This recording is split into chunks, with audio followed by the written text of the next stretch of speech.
Alright, I figured I'd come on here, do a little recap being that I was trading this being that we got PHVS on a little bit of a short squeeze here, or a lot of bit of a short squeeze.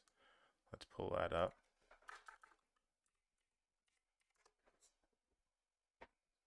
This one I traded pre-market and I traded after the bell. I was a little early on this one.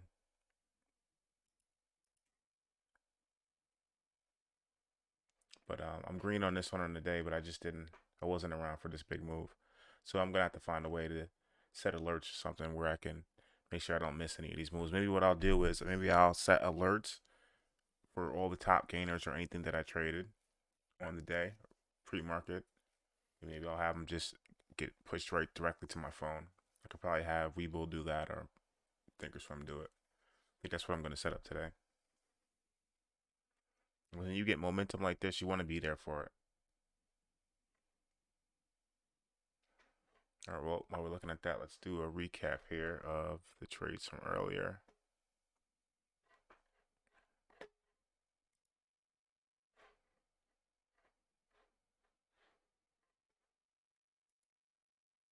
Yeah, we'll do it in here. So let me pull up.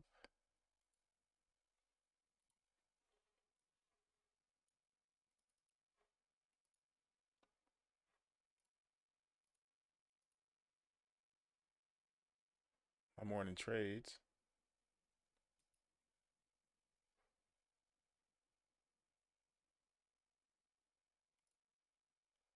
I'll see if I can get where we can play it in 2x speed. Or you maybe even more than that.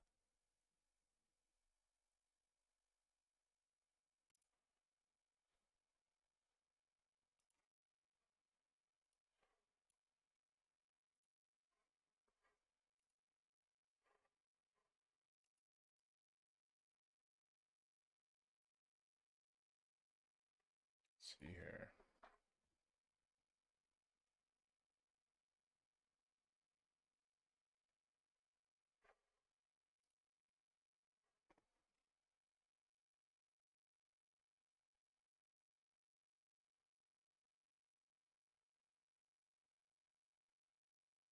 So I took my first trade on PHVS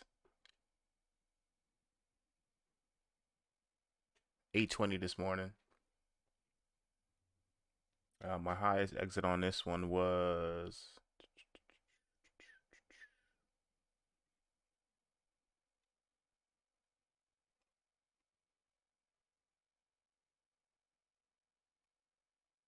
64, it looks like.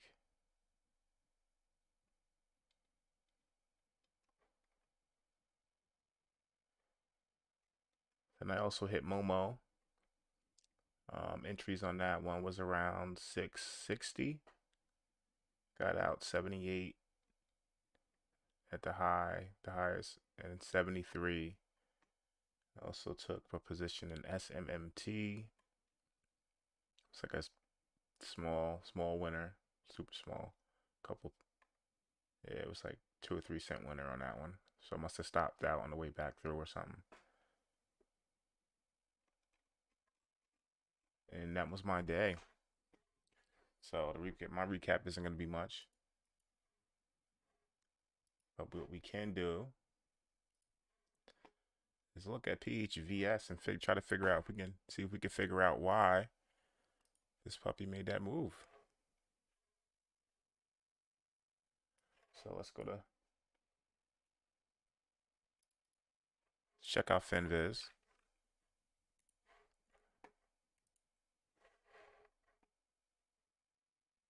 All right, so right up top on FinViz, PHVS. Let's take a look at this.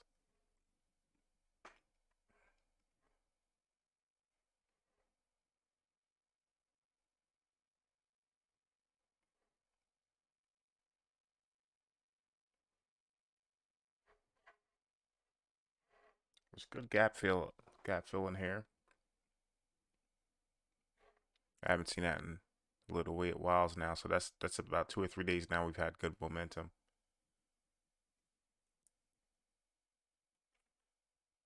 So clearly the market is heating up as far as small caps because we haven't seen back-to-back days like that in a while.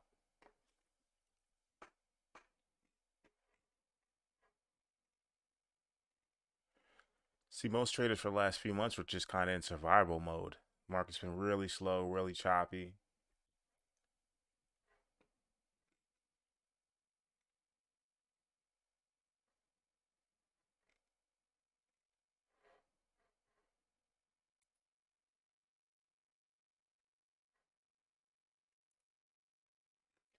All right, so let's take a look at some of the metrics on this thing. So what I usually look for is when I'm looking at, I'm just like most small cap traders. I'm looking for float, right?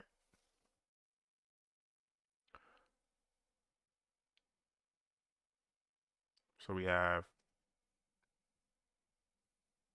30 million share float. We don't. It doesn't look like we have a lot of outsiders, a lot of insiders holding shares.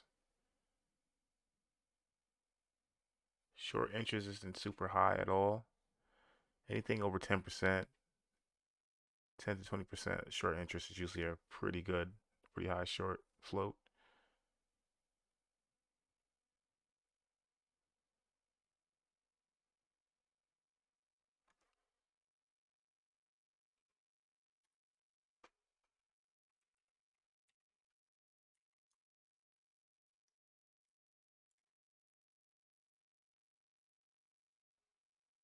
R vols up by 7, almost 8%, eight times. ATR is $1. That's because of the big move, so that's going to be skewed a bit.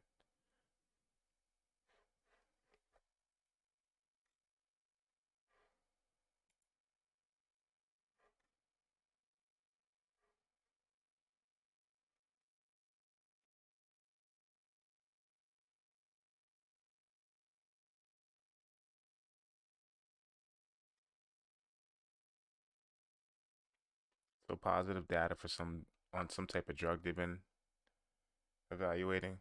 I don't know why that would send that stock that high, but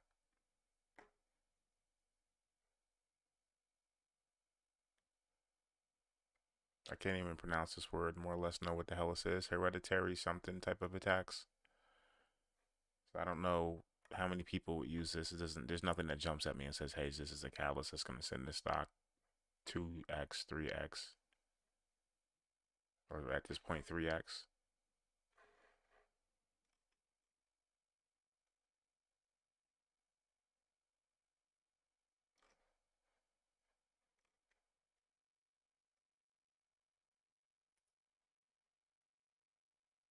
And that news was from this morning, 6:51 a.m.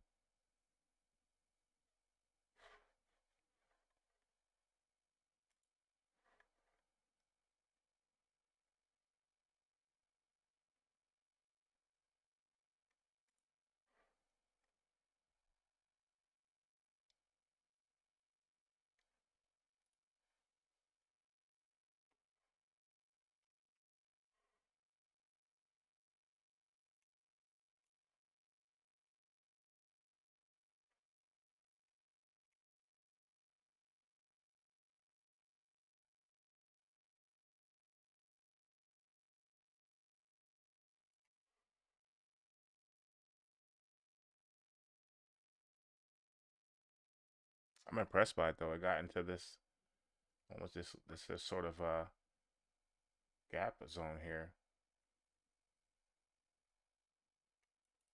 We haven't been seeing stuff like that in quite some time. Where we're getting this big push into these candles, these bigger long these wicks. Because anytime you have like these down wicks or these up, you get these zones where a stock could either push up through or fall below, and do it with a lot of volatility because there's not a lot of people there to stop it. We haven't seen that in a little while.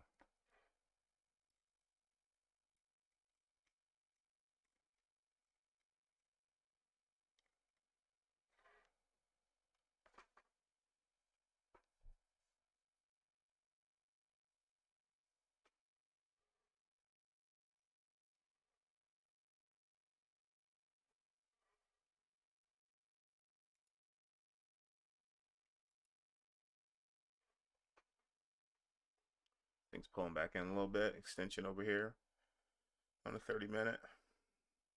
Now, what I was saying about those long candles, see how this comes back through the candle and how far it can fall through the candle, how far it does fall through the candle. There's nothing really there to stop it, to slow it down, so to speak. There's not really anybody holding too many shares in between there because it went up so fast. A lot of folks didn't have a time to either sell or buy. So it falls through it or it blows back through it on the way up. So we'll see what happens. Maybe it'll find some support. This is a really big candle. So maybe it'll find some support in there and take off.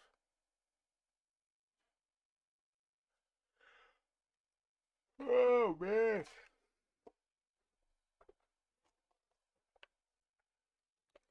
I wouldn't be right crunching on Pringles into the microphone.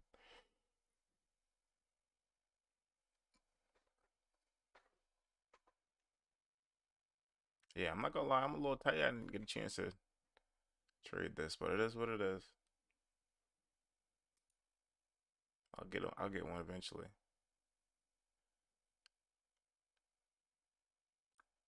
I kind of want to just stumble into one. I don't want to oversize into everything, thinking it's gonna be the one, because that's how you get yourself in trouble. So I'm just gonna keep trading how I trade, and I'm gonna fall into one. A couple weeks ago, I fell into one. I made like about $1 a share off of it. So it'll happen. Just patience. I constantly preach patience because that's what I had to work on. You know, that's what I'm still working on because I want to trade. Believe me, I want to jump into most things. When I see them moving, I want them. So knowing that, I know I got to step back and I got to be even more patient so I don't act on impulse.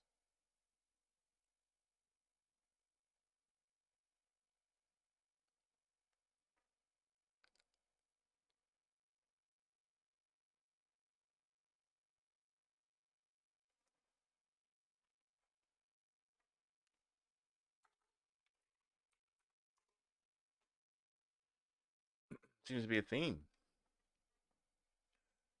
Things are kind of moving there, like really in a big way. Seems to be a theme. So what we're gonna see tomorrow is probably a ton of FOMO because this is a really strong day for what it is.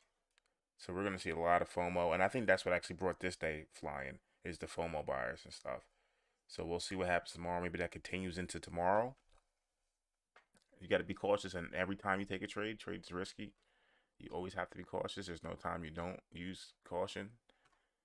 Um, because with FOMO buying, you can find some big down movements and stuff too as well. People tend to have a tendency to push a stock higher, kind of sell into the resistance and then get out, or the shorts push them out.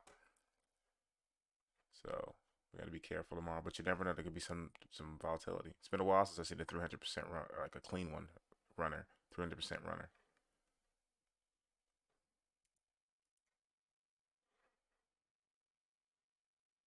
2022 it was like everywhere you looked, it was a 300% runner, multiples per day. It was just ridiculous, ridiculous. You didn't have to really know your technicals or how to trade or manage your money or manage the trade. You just could just get into anything and it just took off for you.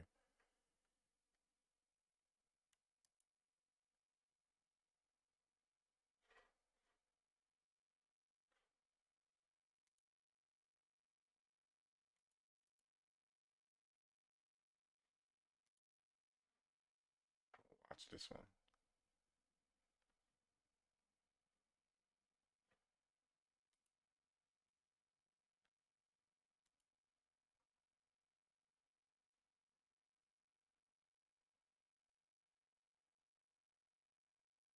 Is that my RSI on the screen like that? Shit off of there.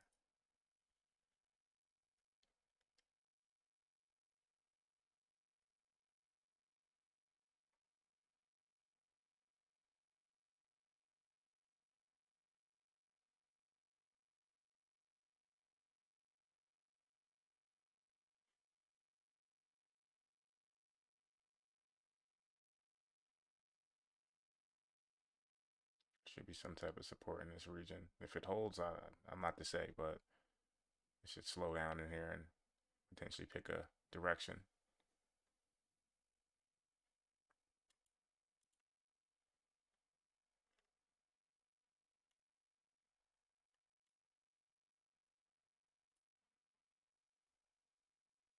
Let me mute my mic so I can eat these chips right quick.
raspberry ones.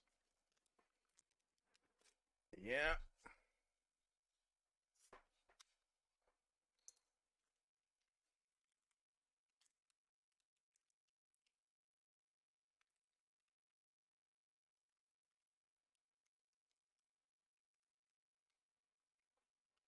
Scissors.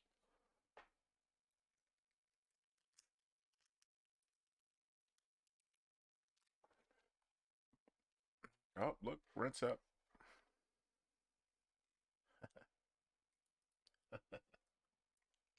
Rent is up.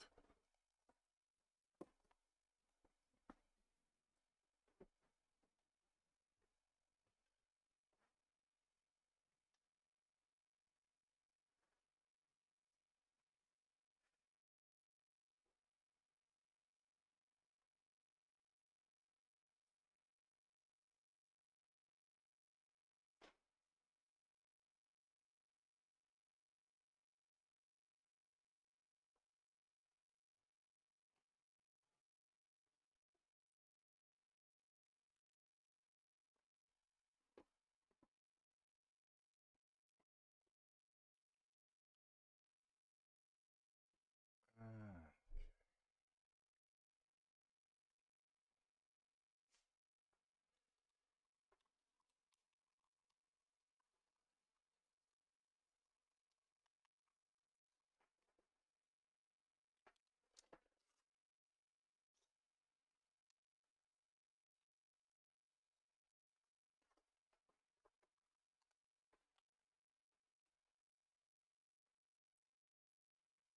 What really surprised me about this Momo was this is a higher float. All right, so let's check it on FinViz and see what the hell's going on with it.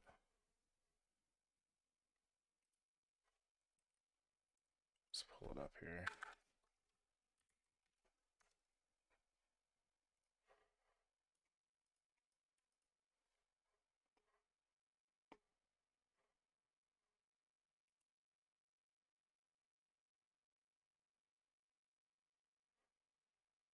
So yeah, they have these trend lines drawn in this channel. Then you got the breakout above the channel, right? Like a double channel. Right? Looks like it might actually reverse because if you look here, there could be another line you could put here. Reverse off the bottom. Looks like multiple taps at the bottom. Reversal, push.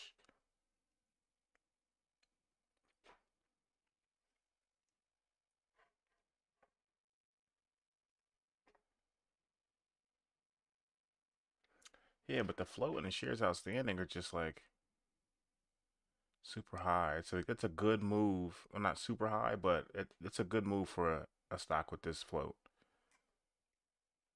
Now, I'm not outside the realm of possibility, but definitely a good move. That big move, initial big move, took me by surprise. And then when it pulled back in and I caught a little bit of it towards the highs on this thing. I was a little late on it because I didn't believe it was going to go that far with a float 150 million.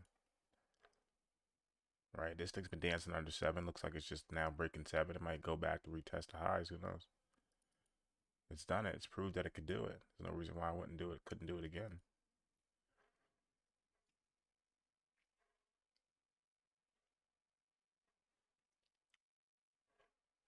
Just very surprising.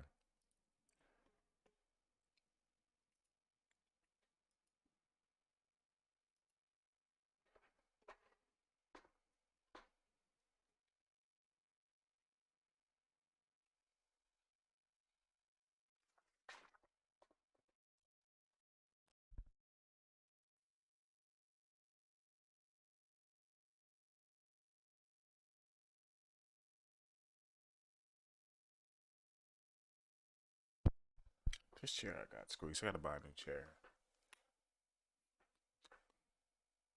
I want one of those Secret Lab joints. I'm about to get a Secret Lab joint.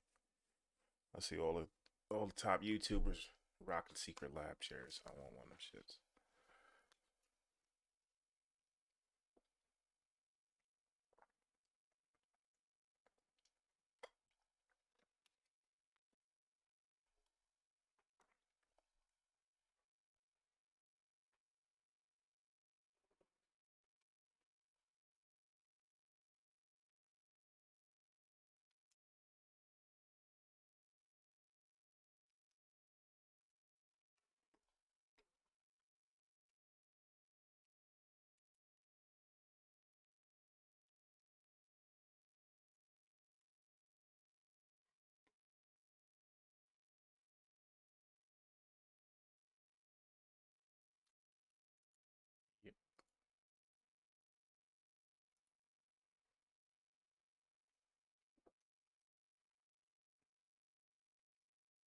Yeah, it's a pretty move. Pretty move. And look at this. Look at another double bottom looks like.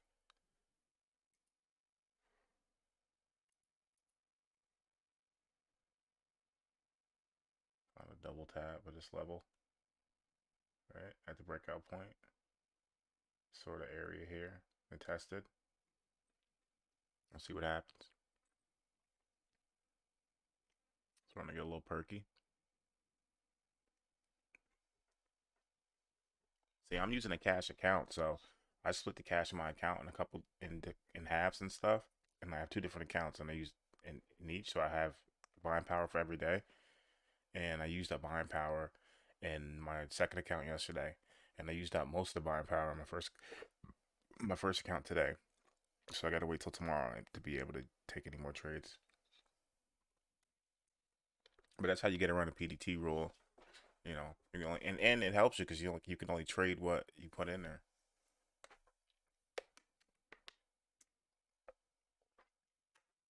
Keeps you out of trouble.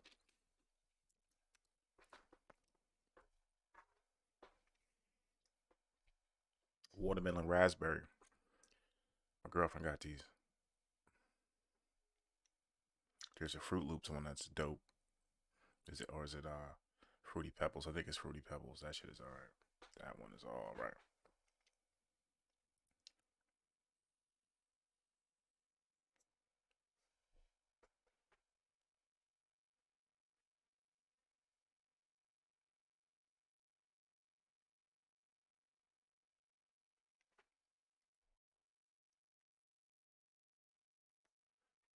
Let's move it again.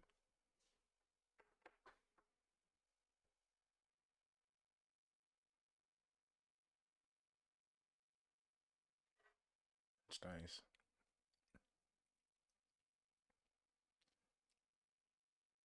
Pin bar.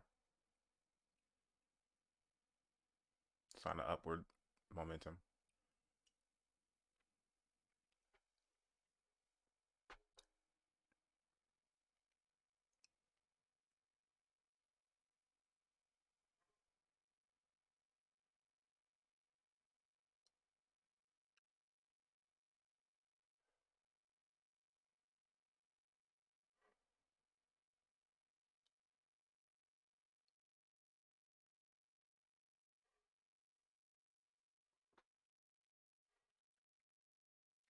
Yeah, well, my rules kept me out of the big play, but they kept me in the green today, so I guess I'll take that. And then you know, the next big trade is the next day. You know what I mean? As long as you stay around to take it. So I'll see you guys tomorrow morning. This is my recap for December 8th. Take care.